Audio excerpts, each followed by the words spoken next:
Hello there, and welcome back to the Endless Kingdom. I'm your anonymous host, and today on a not-so-critical review, we'll be looking into a Netflix original animated film, Trollhunters: Rise of the Titans.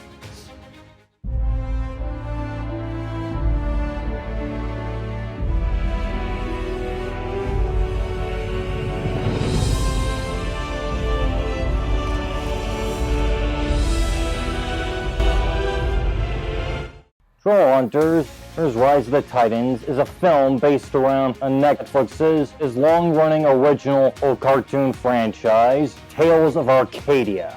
The series began with Trollhunters, which led it to two spin-offs, Three Below and Wizards, and Rise of the Titans and serves to cap off of the continuous story each series has had, all of them interconnected.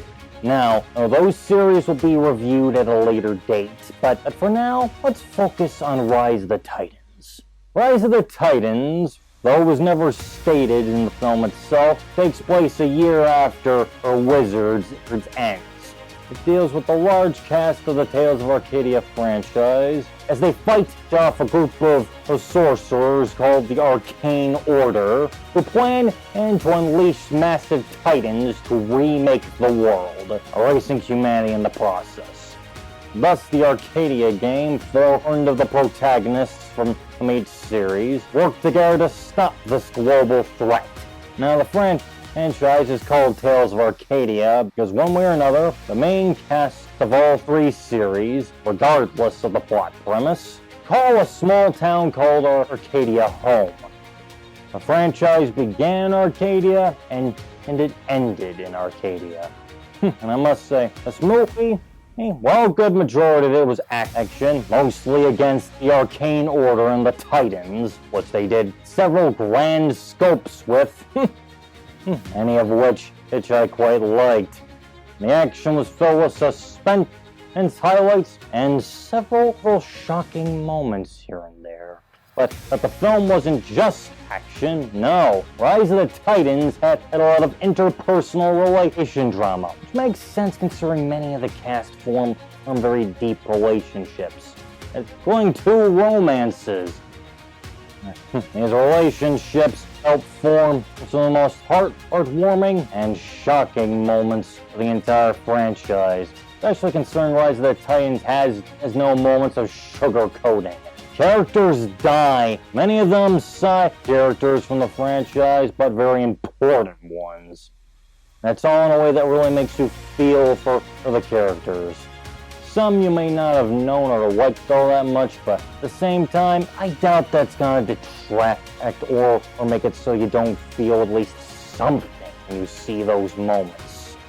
Not to mention, if you're a fan of the Tales of Arcadia franchise, as the movie has got a lot of good callbacks, including introducing new locations based off the old ones, and bringing back things that were destroyed in prior series, mostly wizards, but at the same time, and there were a lot of moments that I really didn't understand why they went through it. Some of the characters they kind of shoved to the side for comedic relief when they could have done more with. Which reminds me, I haven't talked about the cast yet. I won't go into heavy details since that deserves a section in reviews dedicated to the series themselves. But I will give you a brief description. The main cast consists of from Trollhunters, Jim Lake Jr., the main hero, his girlfriend Claire, his best friend Toby, his mentor Blinky, and the big lovable oaf that is Arg. And from the series 3 Below, we have the alien royalty, Aja and Krell Terran, and their virtuous yet battle-hungry protector Vervatos Vex. And from Wizards, we have the Master Sorcerer Duxie and his familiar Archie. And there are the side characters that stuck it out for all three series. Steve, Eli, Stewart, and many more. And it's through them that really, in spite of the potential the characters had, well, some had their moments, others Trollhunters really were only around for comedic relief in an odd way too, which made me think, why did they do it that way in the first place? Regardless of that, Rise of the Titans was both entertaining and wholesome all the way through, though the ending was a bit give or take. Personally, I think it was well executed, but at the same time, the ending and the creators went for made you think, what was the point of the whole franchise? At least that was my impression. Mileage may vary. But, as I always say, I'm not here to discuss such things, not to tell you whether or not the movie is good or bad. I'm here to state my opinion and through it let you decide if Trollhunters Rise of the Titans is something you would like to watch. So if you think Trollhunters Rise of the Titans strikes your fancy, you can find it for easy streaming on Netflix. And if you like today's not-so-critical review, you can like the video, leave a comment, subscribe if you haven't, and if you have, click the notification bell to stay up to date on future reviews. The next bit of said future content will be the rest of the Tales of Arcadia franchise, starting with Trollhunters, the series that began it all.